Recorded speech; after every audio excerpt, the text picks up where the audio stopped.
Eu quero saudar os irmãos com a paz do Senhor. Louvado seja o nosso Deus. Eu louvo a Deus por estar aqui pela segunda vez, pastor e sua igreja. Que Deus possa estar nessa noite ministrando grandemente o seu coração. Fico feliz de poder ter encontrado aqui o presbítero Eliseu, nossa irmã missionária Márcia, pastor Leandro, pastor Jefferson. Deus possa estar abençoando, pastor Ezequiel. Fico muito feliz de conhecer os irmãos do trabalho também. Você que trouxe a sua Bíblia, abra comigo no Evangelho segundo escreveu São Mateus. Irmãos, hoje, quando eu cheguei do trabalho, eu estava em casa, minha esposa tinha ido fazer uma visita e eu estava orando, pedindo a Deus, lendo a palavra, para que Deus desse graça para poder ministrar a palavra de Deus. Deus deu uma mensagem e eu pude notar a mensagem que Deus colocou no meu coração. Mas quando foi numa faixa de 4 horas da tarde, bateu no meu portão umas 2 jovens falando: pastor, minha mãe está se matando. Eu peguei minha Bíblia, o vidrinho de azeite e cheguei na casa da mulher. A mulher estava colocando um fio no pescoço, endemoniada, possessa. E ali nós oramos e Deus libertou aquela pessoa. Voltei para casa, orei. Quando eu cheguei na porta da igreja, que eu entrei na porta da igreja, Deus mudou as coisas. Deus mudou. Então vou ler como Deus colocou no meu coração, Marcos capítulo 5. Eu ia falar sobre Getsêmani e hoje eu vou falar da mulher do fluxo de sangue. Amém, irmãos? Glória a Deus. É muito conhecida, muito pregada, mas eu irei falar dessa mulher nessa noite. Evangelho segundo escreveu São Marcos capítulo 5, versículo de número 25 é a nossa meditação nessa noite. Fico feliz de estar ali o nosso irmão Douglas, nossa irmã Andréia. Deus abençoe, vocês moram dentro do meu coração. Vocês são muito especial para mim. Deus abençoe vocês. Bem, capítulo 5, versículo 25. Quem encontrou, diga um amém bem forte. Diz assim a palavra de Deus, irmãos. Aconteceu que certa mulher, que havia 12 anos vinha sofrendo de uma hemorragia e muito padecera a mão de vários médicos, tendo despedido tudo quanto possuía, sem contudo nada aproveitar, antes pelo contrário, indo de mal a pior. Tendo ouvido a fama de Jesus, vindo por trás dele, por entre a multidão, tocou-lhe a veste, porque dizia: se eu apenas lhe tocar as vestes, ficarei curada. E logo lhe estancou a hemorragia, e sentiu no corpo estar curada do seu flagelo. Jesus, reconhecendo imediatamente que dele saíra poder, virando-se no meio da multidão, perguntou: quem me tocou nas vestes? E responderam-lhe seus discípulos: vês que a multidão te aperta e dizes: quem me tocou? Ele, porém, olhava ao redor para ver quem fizera isso. Então a mulher, atemorizada e tremendo, consciência do que dela lhe operara, veio, prostou-se diante dele e declarou-lhe toda a verdade. E ele lhe disse: filha, a tua fé te salvou, vai em paz e fica livre do seu mal. Amém? Podeis assentar. Se você puder aplaudir Jesus com toda a certeza que ele está aqui, pode sentir a vontade de aplaudir o Senhor. Glória a Deus. Queridos, esse texto, essa mensagem revela uma personagem muito conhecida dos leitores da palavra de Deus. Quem já leu o Novo Testamento já passou pelo caminho dessa mulher, já pôde entender um pouco da história dessa mulher. E essa mulher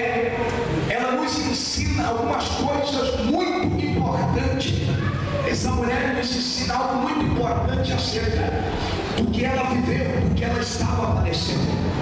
A Bíblia, irmão, quando fala desta mulher, 3 evangelhos relatam a história desta mulher. O evangelho, segundo escreveu São Marcos, capítulo 9, fala desta mulher. Marcos também fala desta mulher. Mateus, Lucas também fala desta mulher. Quando Mateus, no capítulo 9, fala desta mulher, Mateus, ele não fala desta mulher com muita precisão. Ele não fala, por quê? Porque esta mulher, para Mateus, ela foi apenas uma intrusa no meio de um caminho por onde Jesus estava percorrendo. A Bíblia diz que Jesus, por onde ele passava, uma multidão acompanhava, e certamente Jesus, subindo ao barco, navegando no mar, ele desceu aqui a cerca perto de Cafarnaum, ou na cidade de Cafarnaum, caminhando-se com os seus discípulos, uma multidão. Um certo homem por nome Jairo, a Bíblia diz que ele foi ao encontro de Jesus. Jairo, ele era o líder da sinagoga, aquele que cuidava dos rituais de cerimônias, os rituais religiosos na sinagoga. Jairo, ele conhecia a lei, conhecia um pouco acerca, do que era ensinado em Israel. Ele conhecia um pouco acerca disso. Quando ele vai ao encontro de Jesus, a Bíblia diz, irmão, que ele se aproxima dizendo para Jesus: a minha filha está morta. Quando ele fala isso, ele também diz: Senhor, eu sei, se tu for comigo, entrar na minha casa, o que o Senhor fizer lá, a minha filha vai ser restaurada. A Bíblia diz que ele vira as costas e vai rumo à sua casa. Eu disse que ele vai rumo à sua casa. Quando ele vira para ir para a sua casa, diz a Bíblia, irmão, que Jesus o acompanha. O texto em dela diz que Jesus o acompanha. Quando Jesus vai seguir Jairo para a sua casa, esta mulher interrompe a caminhada e se apresenta a Mateus. Quando fala dela, diz que esta mulher, ela interrompe, se aproxima, toca por detrás. Quando Marcos e Lucas falam desta mulher, ele não fala como Mateus. Marcos e Lucas falam com precisão. Ele dá uma ênfase à vida desta mulher. E eu quero te chamar a atenção para nós entender por que esta mulher sofria. Diz, irmão, a Bíblia Sagrada, que esta mulher padecia 12 anos com uma hemorragia. Toda mulher, quando ela chega, ao processo de mudança em sua vida, a mulher, ela tem que expelir sangue. Toda mulher é assim, todo mês. A mulher sofre muito com esse período, essa situação. A mulher sofre. E essa moça tinha 13 anos de idade quando estava na casa dos seus pais. E a Bíblia diz, irmão, que quando ela, com 13 anos, se aproxima da mãe, diz: mãe, estou perdendo sangue. E a mãe, por ser uma mulher experiente, se aproxima da filha e diz: filha, fica em paz, porque é tranquilo. Isso é tranquilo. Todo mês nós, mulher, padecemos com isso. Daqui a 6 a 7 dias você vai ficar livre desse fluxo de sangue.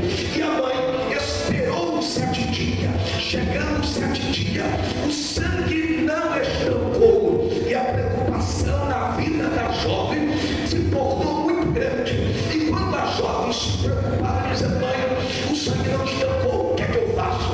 A mãe se preocupa, espera 10 a 12 dias talvez. Quando o sangue não para de jorrar, a Bíblia diz que a família reúne e começa a gastar tudo o que tem para cuidar da saúde da filha. Vai em todos os médicos. Quando entra no consultório de Lucas olha a situação da jovem, e Lucas, conhecendo a lei, Lucas, conhecendo a Torá, diz que isso não é normal. Ele sabia no livro de Levítico, capítulo de número 15, que toda a mulher que tem um fluxo de sangue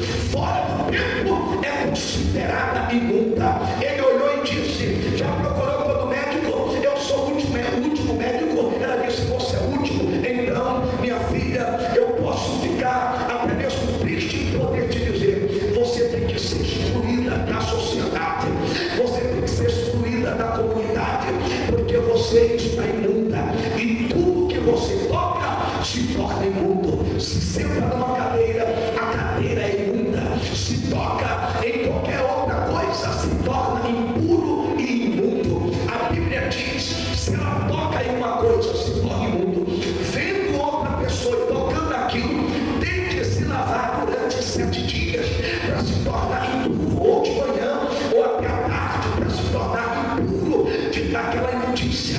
E esta jovem, 13 anos, volta para casa frustrada. O pai e a mãe é obrigado a rejeitar aquela moça. E não imagina o psicológico de uma criança, de uma jovem de 13 anos. A sociedade, o governo, a comunidade onde nasceu, onde constituiu amigo, onde todo mundo gostava, agora todo mundo rejeita, porque ela era considerada imunda. Até a igreja, a sinagoga que a família frequentava, o sacerdote manda ela embora, porque lá não pode ficar pessoas imundas, porque se tocasse no microfone era imundo, se sentasse no púlpito se tornava imundo. Então o sacerdote, a sinagoga, exclui aquela mulher, e ela sai da sua cidade para uma cidade ou para um lugar onde os impuros ficavam. Diz a Bíblia, irmão, que quando ela sai da sua casa, todos os sonhos, projetos, tudo aquilo que ela sonhava em constituir e alcançar, cai por terra. Tudo que ela planejou para o seu futuro cai por terra. Ela não tem amigo agora, ela não tem um pai para dizer que ama, não tem uma mãe para poder dar carinho, não tem ninguém, nem amigo também tem. Só que em toda a sociedade, a família, os pais, a mãe, os amigos esqueceram que lá em cima existe um Criador que criou todas as coisas, que Isaías profetizou dizendo: pode uma mãe esquecer do filho que amamenta, ainda que ela esqueça, eu todavia não esquecerei de ti. Eis que eu tenho gravado teu nome na palma da minha mão, e toda vez que Deus estende a mão para te abençoar, o teu nome está escrito lá. É tempo de nós assumir a autoridade, é tempo de nós levantar a cabeça, estufar o peito e dizer para os problemas: sai da minha frente. Eu assumo a autoridade, eu assumo a postura de autoridade. Irmão, sabe por que muitos não conseguem ver o milagre? É porque prioriza mais a situação do que sua vitória. Tem pessoas que não conseguem ver porque prioriza a dívida, não vem à igreja porque prioriza as dívidas, prioriza a situação lá fora e esquece. Quando você prioriza o problema, ele faz parte, ele se torna parte da sua vida. Vai ser difícil se livrar dele, mas quando você assume a autoridade, o problema vai sair da tua frente, porque quem tem autoridade, meu irmão, não se prostra, não se humilha, porque sabe que a sua vitória não vem de homem, a sua vitória não vem do vizinho, não vem da direita nem da esquerda. O salmista diz: eu elevo os meus olhos para o monte, porque de lá que vem o meu socorro. Levanta a tua cabeça, meu querido, e tome posse do que Deus tem na tua vida. É tempo de assumir a autoridade de Deus, é tempo de assumir a autoridade. 12 anos, quantos anos? 12 anos. 12 anos ela deixou o problema fazer parte da vida dela. 12 anos, pastor, ela deixou os problemas destruir os sonhos, os projetos dela, e ela ficou ali no meio dos leprosos, dos imundos, porque ela deixou o problema fazer parte. Mas a Bíblia diz que naquele dia ela ouviu a fama de Jesus. Ela ouviu a fama, alguém falando, o barulho da multidão, e ela disse consigo: se eu tão somente o tocar,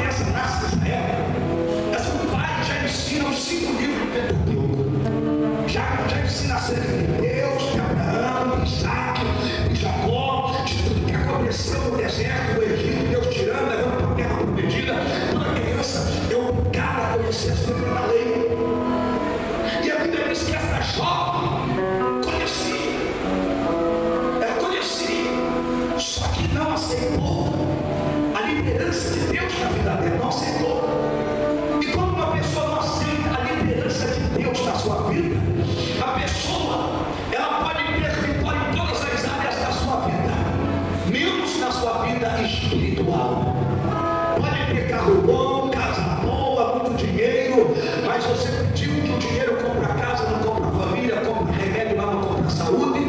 Pode ter todo sucesso, menos na sua vida espiritual, menos no seu coração, na sua alma. Pessoa que não tem Deus como líder de sua vida não consegue ser feliz.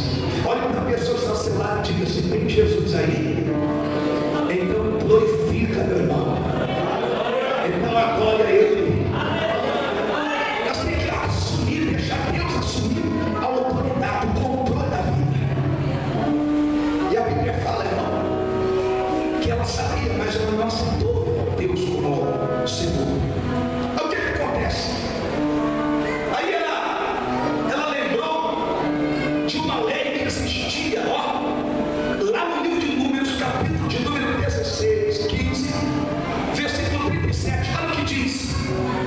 Disse o Senhor a Moisés: fala aos filhos de Israel e diz-lhe que nos cantos das suas vestes, no canto das suas vestes, façam borlas pelas suas gerações, e as borlas em cada canto, presas por um cordão azul, e as borlas estarão ali para que vendo-as vos lembreis de todos os mandamentos do Senhor, e os contrários não seguireis os desejos do vosso coração, nem os dos vossos olhos, após os quais andais apoderando, para que vos lembreis de todos os meus mandamentos e cumpras, e santos serei ao Senhor vosso Deus. Aí ela lembra de Números capítulo 15, verso 37.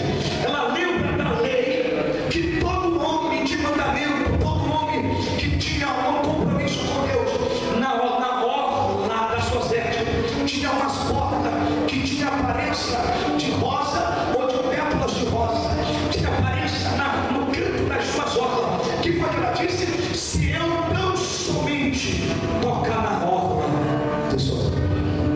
Olha o que ela disse: se eu não somente tocar na orla das suas, porque ela sabia que lá existia algo, um princípio, existia um princípio.